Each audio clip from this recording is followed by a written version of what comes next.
నమస్తే, నేను మధు. ఈటీవీ ప్రభాకర్ కుమారుడు చంద్రహాస్ నటించినటువంటి బరాబర్ ప్రేమిస్తా సినిమా గురించి ఎన్నో వివాదాస్పద వ్యాఖ్యలు చక్కర్లు కొడుతున్నాయి. అసలు ఎందుకు ఇంత వివాదమైంది ఈ సినిమా? మరి ఈ సినిమాను ప్రజలు ఎందుకు ఆదరించడం లేదు? దీని వెనుక ఉన్న కారణం ఏంటి? ఈ రోజు మనం తెలుసుకుందాం. ప్రస్తుతం మనతో పాటు ఉన్నారు సీనియర్ జర్నలిస్ట్ శ్రవణ్ కుమార్ గారు. వారిని అడిగి మరిన్ని విషయాలను తెలుసుకుందాం. నమస్కారం సార్. నమస్తే అండి. సార్, చంద్రహాస్ నటించినటువంటి ముందు సినిమా కావచ్చు, ఈ సినిమా కావచ్చు, ఎక్కువగా వివాదాలకు గురవుతుంది. మరి ఈసారి ఏమైంది సార్, ఇంత వివాదాన్ని సృష్టిస్తుంది? సినిమా ప్రమోషన్ కోసం సినిమాని, ఎందుకంటే థియేటర్కి ప్రేక్షకుడికి వచ్చి రావడం ఈ రోజుల్లో చాలా కష్టం. ఒక సినిమా రిలీజ్ అవుతుంది అని అటెన్షన్ చేయడం కూడా చాలా కష్టం. దాన్ని మనందరం యాక్సెప్ట్ చేయాలి, తప్పదు. కానీ అంతంత మాత్రాన సినిమా రికగ్నైజ్ కావాలి, అటెన్షన్ చేయాలని చెప్పి చీప్ టెక్నిక్స్ ప్లే చేయడము, దిగజారి ప్రవర్తించడం ఎంత తప్పో ఇప్పుడు ఈ బరాబర్ సినిమా గురించి మన తెలుసుకోవాల్సింది. ఎందుకంటే ఇప్పుడు ఎంత బొమరాంగ్ అయిందో చూస్తున్నాం. పాపం ఈరోజు ఏడుస్తున్నాడు కుర్రాడు, చంద్రహాసన్ అబ్బాయి హీరోగా చేసిన అతను చాలా బాధపడుతున్నాడు, ఏడుస్తున్నాడు. బొమరాంగ్ అయిపోయింది మొత్తం అలా చేసిన అబ్బాయి. ఏదేంటంటే ఏదైతే అనుకున్నారో సినిమా అటెన్షన్ వస్తుంది, ఒక పథకం ప్రకారం చేశారు అబ్బా వాళ్ళు. ఏంటి, సినిమాకు మనం ఇట్లా పాడదాము, ఇట్లా బూతులు పాడితే విమర్శలు వస్తాయి, హైలైట్ అవుతుంది, వైరల్ అవుతుంది, సినిమాకి అటెన్షన్ వస్తుంది అని ప్రీ ప్లాన్ ప్రకారం చేశారని అయితే అర్థమవుతుంది. సరే, మనకు దగ్గర సాక్ష్యాలు లేకపోవచ్చు వాళ్ళు మాట్లాడే విధానంగానే.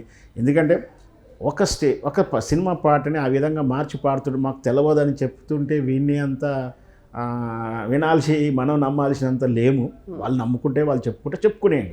సరే, అది ప్రీ ప్లాన్గా చేశారా, వితౌట్ ప్లాన్ చేశారా అని నేను అబ్జెక్షన్ చెప్పదలుచుకున్నాను.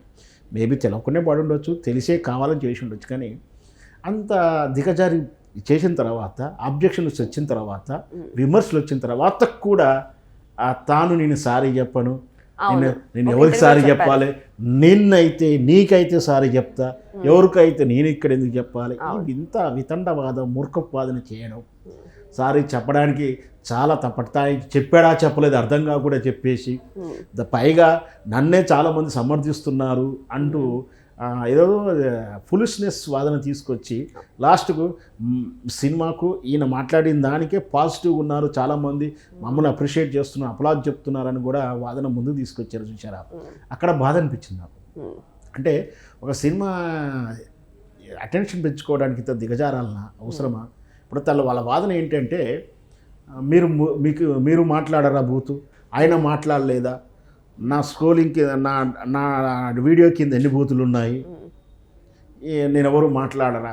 ఇది ఎంత ఫులిష్ అంటే ఆ వాదన మరి ఎందుకు చేస్తున్నారో, వాళ్ళు ఎవరు సమర్థిస్తున్నారంటే, నన్ను ఒక ఉదాహరణ కూడా మాట్లాడుకున్నాను. నన్ను ఎందుకు తప్పు చేశావు, నేరం చేశావు, మర్డర్ చేశావు అని విచారిస్తుంటే, ఆయన చేయలేదా మర్డరు, ఈయన చేయలేదా, నేను మొదటిసారిగా మర్డర్ చేశాను అనుకుంటున్నారా, 1960లో చేశారు, 70లో చేశారు, ఈయన చేశాడు, ఆయన చేశాడు, ఇంకా వాళ్ళకి శిక్షే పడలేదు, నన్ను ఎందుకు అడుగుతున్నారు, ముందు అవన్నీ అడిగిరండి, వాళ్ళందరికీ చెప్పిరండి అని ఎంత ఫులిష్గా ఉంటుంది అలా. అంటే తన వాదన కూడా నన్ను ఆడ తిట్టారు, ఈడ తిట్టారు, ఆ సినిమాలో బూతుంది, ఇక్కడ ఆయన బూతుంది, మీరు ఇళ్ళల్లో బూతు మాట్లాడుకోరా, మేము ఇళ్ళల్లో అయితే బూతు మాట్లాడుకోవండి. మీరు ఇళ్ళల్లో బూతు మాట్లాడుకొని అశ్లీలాలు కూడా కుటుంబ సమేతంగా మీరు చూస్తారేమో, మాకు ఆ కల్చర్ లేదు. ఇంకొకటి ఏంటంటే సార్, ఇప్పుడు ఆయన రామ్ నగర్ బన్నీ అని ఇంతకు ముందు సినిమా కూడా తీశారు. ఇంతకు ముందు సినిమాలో స్టేజ్ మీద పిచ్చి పిచ్చి విన్యాసాలు చేశారని చెప్పేసి ఆయన యాటిట్యూడ్ స్టార్ అని పిలుస్తున్నారు. యాటిట్యూడ్ స్టార్ అనేది కూడా ఆయన ఏదో గర్వంగా తనకు వచ్చిన ఒక బిరుదులాగా భావించేసేసి ఇప్పుడు మళ్ళీ ఇంకొక కాంట్రవర్సీ క్రియేట్ చేయడం నిజంగా తప్పని అంటున్నారు. మరి ఇటువంటి యాటిట్యూడ్ ఉన్న వ్యక్తి ఇటువైపు నటన పరంగా కానీ, లేకపోతే ఆయన హీరో అవ్వాలనుకుంటున్నారు కదా, హీరో పరంగా కానీ ఎదిగే అవకాశాలు ఉన్నాయా? ఖచ్చితంగా అండి. ఇప్పుడు నెగిటివ్ అయిపోయింది. ఎందుకంటే ఇప్పుడు సినిమా పాటే వేదిక మీద ఎంత ఉంటే సినిమాలు ఎంత పోతుందో అని ఒక అర్థాన్ని తీసుకొచ్చారు. సో సినిమా థియేటర్కి అన్ని మంచిగా ఉంటేనే వస్తానికి కష్టం.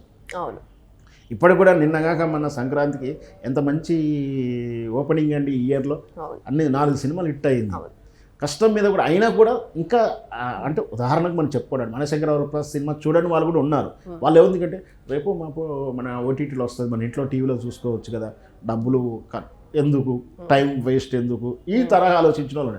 అంత కష్టం మంచి సినిమాకే రావడానికి, చిరంజీవి లాంటి సినిమాకే రావడానికి ఆలోచిస్తున్న తరుణంలో నువ్వు ఇంత చీప్ టెక్నిక్ చేసి ఆ సినిమాల బూతులు ఉన్నాయి, ఈ సినిమాల బూతులు ఉన్నాయి, నేను చేస్తే తప్పేంటి, ఈ వాదన ముందుకు తీసుకొచ్చారు. చూడు, మనం ఒక శివాజీ గారి సంఘటన మన ఇష్యూ గురించి ఒకసారి మాట్లాడుకోవాలి. శివాజీ గారు మరి సరే ఎందుకు మాట్లాడాడో తర్వాత విషయం ఏం మాట్లాడాడో తెలుసు. అనుకోకుండా దాంట్లో 2 తప్పులు పదాలు అన్పార్లమెంట్గా పలికాల్సి వచ్చింది. సరే పలకడం నా తప్పు, ఆ వాదన డిబేట్ వేరు. అయినా కూడా సారీ చెప్పాడు వెంటనే. ఇంటికి వెళ్ళాక చాలా పశ్చాత్తాపడ్డాను. సరే ఏదైనా సరికి వాటికి నేనైతే క్షమాపణ చెప్తున్నాను. అది ఉందాతనం, పెద్దతనం.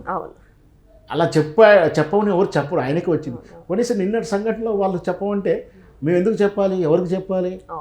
నేను ఎవరిని అనలే కదా, నేను స్త్రీలింగం అనలేదు, పులింగం అనలే కదా. ఇది అరే అనద్దురా బాబు అని తండ్రి అయినా చెప్పాలి, డైరెక్టర్ అయినా చెప్పాలి. తండ్రి ఎందుకు అంటున్నాడంటే తండ్రి భుజాలం చేసుకుని సినిమా ప్రమోట్ చేస్తున్నాడు. ఇక్కడ నేను అనేది ఏమిటంటే దీనికి వాళ్ళ పిల్లలు చేసినాక తండ్రి ఎందుకు బాధ్యులు చేస్తున్నాను కొందరు విమర్శిస్తాను. స్టేజీ మీద కానీ సినిమా ప్రమోషన్ కానీ స్టార్టింగ్ కానీ తన భుజాలను వేసుకొని ప్రమోట్ చేస్తున్నాడు కదా, మరి ఆయనే కదా గైడ్లైన్ ఇవ్వాల్సింది. నాన్న అట్లా కాదో ఏదో జరిగిపోయింది, ఏదో తప్పు చెప్పు, సారీ చెప్పు, నేను నాది కరెక్ట్ రాంగ్ పక్కకు పెడదాం, మీరు అందరూ అట్ట అవుతున్నారు, ఈ జరిగిన దానికి నేను వేరేలా అనుకున్నాను, బేషరతుగా క్షమాపణ చెప్తున్నాను చెప్పి ఉంటే బాగుంది. అలా చెప్పకుండా ఏదో ఒక వాదన తీసుకొచ్చి ఆయన మీద కేసు అయినది, ఆ కేసుకి ఏదో అర్థం చెప్పుకోవడానికి వచ్చాడు బయటికి తప్పించి.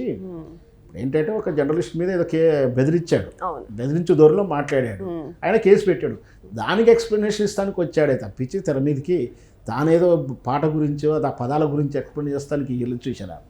అక్కడ ప్రేక్షకునికి లేదా జనానికి కోపం వచ్చింది, బాధ అనిపించింది.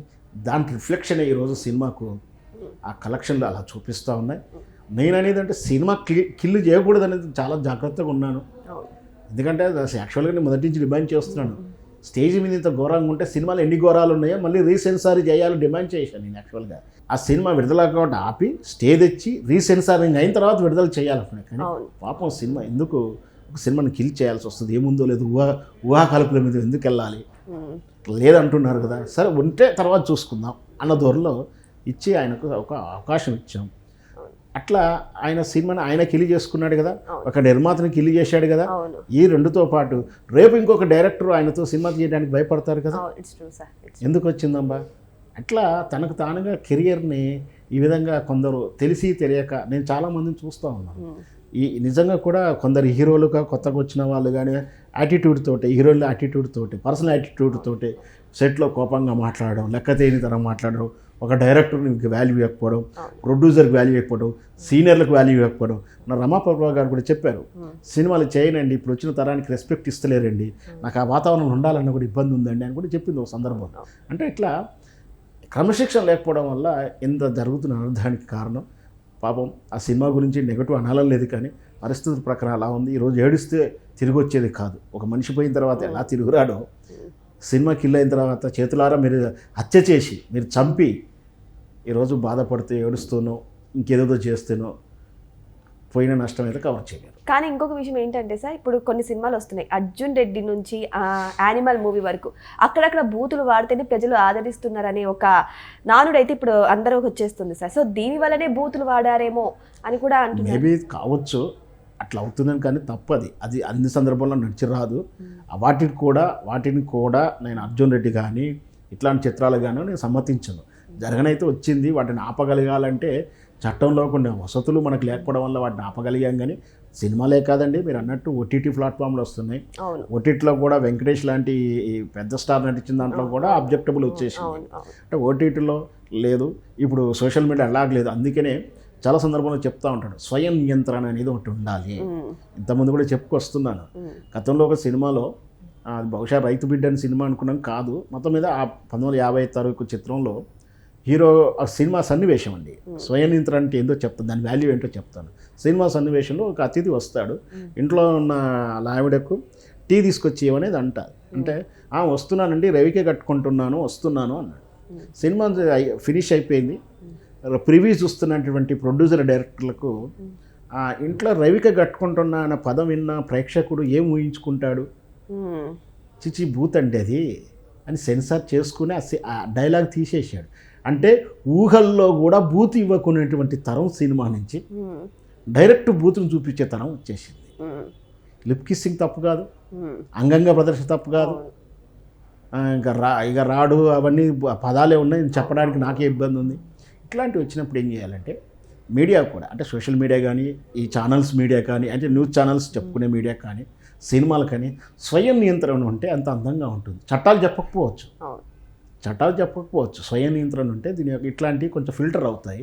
బట్ ఏం చేస్తాం, మన చట్టాల తీరు అలా ఉంది, కొంత సమాజం చెడు వైపే వెళ్తుంది, మనం చూస్తూ ఉంటాం. అంటే మంచిది చెప్పుతుంటే మనం ఈ మధ్యకాలం చర్చ జరుగుతూ ఉంది. రాముని గురించి చూడాలంటే నాకు రావణాసుడి గురించి చూస్తాను అంటున్నాడు, హీరో గురించి చూడాలంటే నేను విలన్ రేప్ చేసిన విలన్ యొక్క స్టాండర్డ్ చూస్తానే తరం కూడా తయారైంది. దానికి మనం ఏం చేయలేము. బట్ స్వయం నియంత్రణ ఉంటే మాత్రం ఇట్లాంటి కొన్ని కట్టడవుతాయి. సో ఏదేమైనా సరే ఇప్పుడు చంద్రహాస్ చేసినటువంటి కొన్ని వ్యాఖ్యలు మాత్రం కీలకంగా మారాయి. మరి ఇప్పటికైనా సరే ఆయన తప్పు ఆయన తెలుసుకొని సారీ చెప్తారా, తను రియలైజ్ అవుతారా లేదా అనేది కూడా వెయిట్ చేసి చూద్దాం. Thank you so much. Thank you sir.